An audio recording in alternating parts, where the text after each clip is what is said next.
What if winter suddenly decided to hit the reset button and make everything worse? I'm looking at the weather models right now, and what I'm seeing is honestly terrifying. We're about to witness something that could redefine what bad winter means for millions of Americans. Right now, as I'm speaking to you, there's a massive Arctic air mass sitting over the Midwest like a sleeping giant. But here's the thing, it's not sleeping anymore. It's waking up. And when it does, it's going to unleash some of the most brutal cold we've seen in years across the entire eastern United States. But that's just the opening act of this meteorological nightmare. The main event? A winter storm that's about to form in the Gulf of Mexico and march up the East Coast like an unstoppable force of nature. We're talking about a system that could dump more snow in some areas than we've seen since 1989. Let me put that in perspective. 1989 was over 35 years ago. Most of you watching this weren't even born yet. This isn't just another winter storm. This is the kind of weather event that gets its own chapter in meteorology textbooks. Let me paint you a picture of what's happening right now behind the scenes. That Arctic air mass I mentioned? It's the same one that caused our devastating ice storm just last weekend. Instead of moving away like a normal weather system, it's been sitting there, recycling, getting stronger, getting angrier. It's like nature hit the replay button on winter hell. And now, it's ready for round two. Here's where this story gets really scary. As I'm tracking this system minute by minute, I can see it's about to surge southward with a vengeance. We're talking about Arctic air so intense that it's going to shatter over 100 temperature records in the next week alone. Florida, yes, Florida, is about to experience temperatures so cold that iguanas will literally freeze and fall out of trees. I know that sounds like something out of a disaster movie, but this is real life, happening in real time. But the cold is just the setup for something even more dramatic.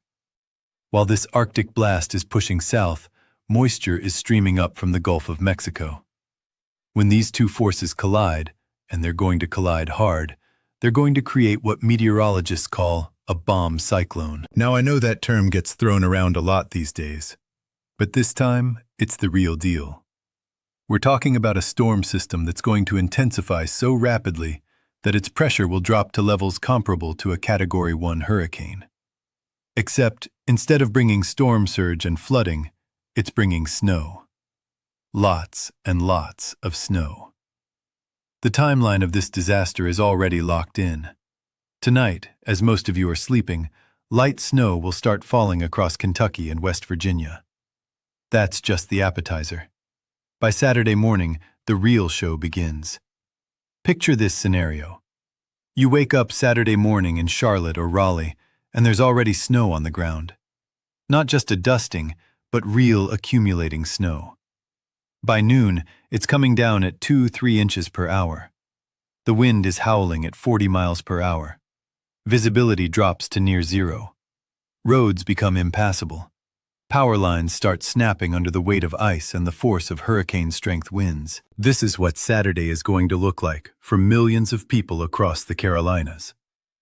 But here's where this story takes an almost unbelievable turn. The same storm that's burying the Carolinas in snow is going to be so powerful that it creates something called Gulf effect snow in Florida. Yes, you heard that right.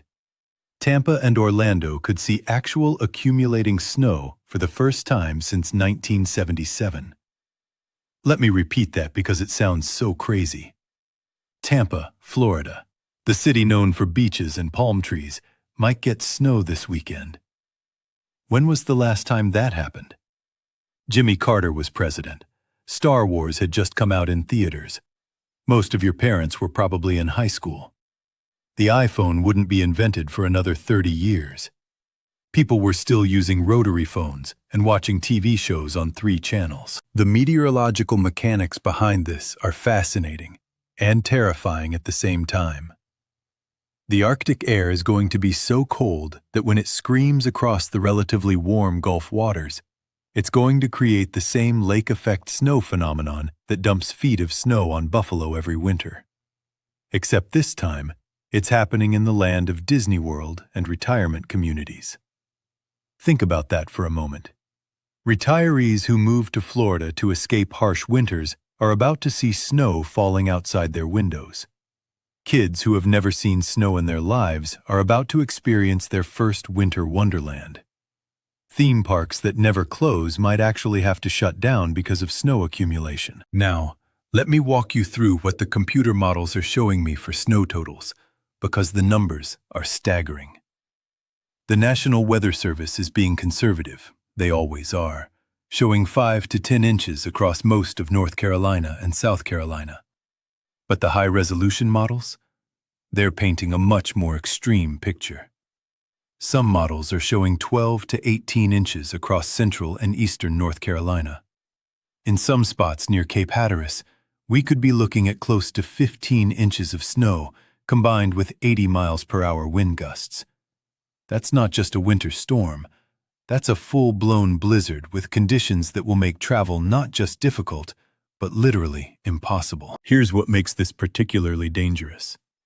The snow is going to be light and fluffy because of how cold it is. That means it's going to drift and blow around like crazy.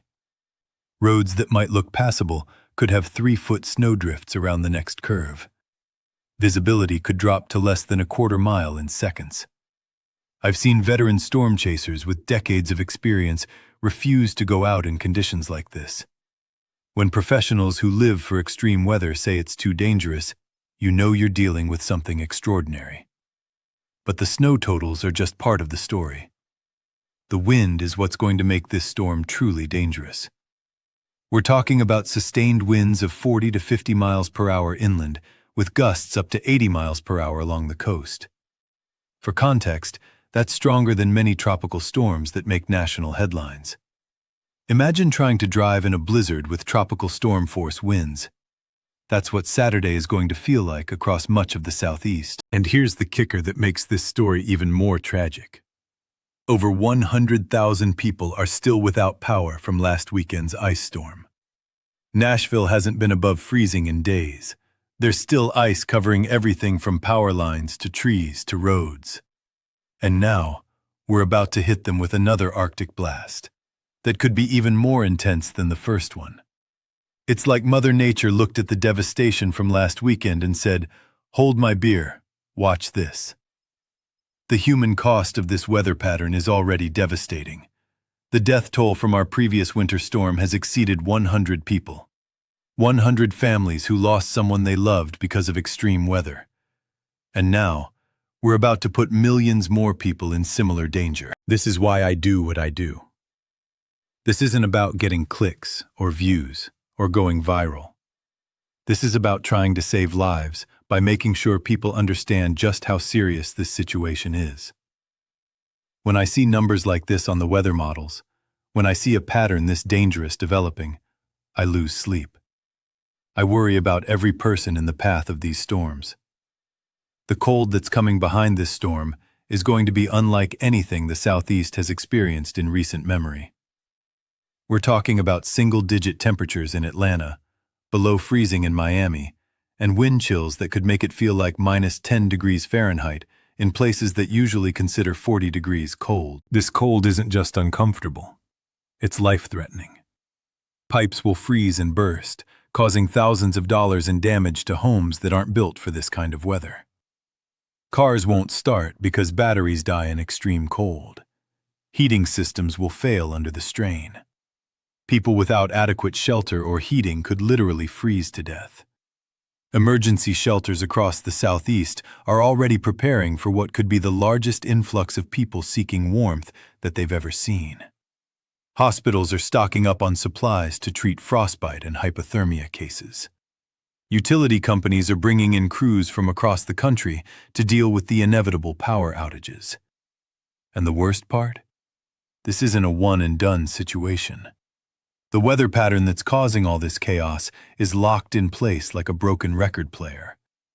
We're looking at potentially weeks more of this brutal cold, with at least 1 or 2 more Arctic blasts expected before the end of next week. It's like winter looked at the calendar, saw it was still January, and decided to make up for lost time all at once. The satellite imagery of this storm is going to be absolutely incredible to watch. When this thing reaches full intensity Saturday night, it's going to look exactly like a hurricane on the satellite loop. Same spiral structure, same intense core, same massive size.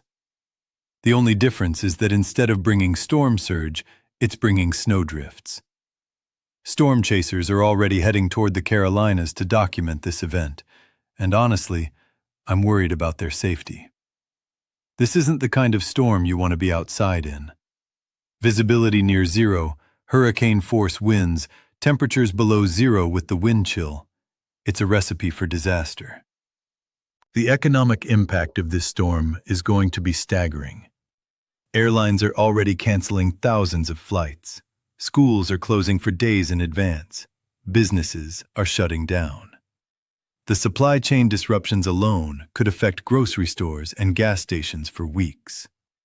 But beyond the economic numbers, beyond the statistics and forecasts, this is about real people facing real danger. Elderly people without heat, families with young children, people who are already struggling financially and can't afford to stock up on emergency supplies. For those of you in the path of this storm, please take this seriously. Stock up on supplies now while you still can. Make sure you have adequate heating that doesn't depend on electricity. Check on your elderly neighbors. Bring your pets inside. And whatever you do, don't try to drive in this. This is the kind of weather event that people talk about for decades afterward. The kind of storm that gets a name and gets remembered. The winter storm of 2026 that changed everything. And it's happening right now, whether we're ready for it or not. Stay safe, stay warm, and stay inside. This is going to be one wild ride that none of us will ever forget.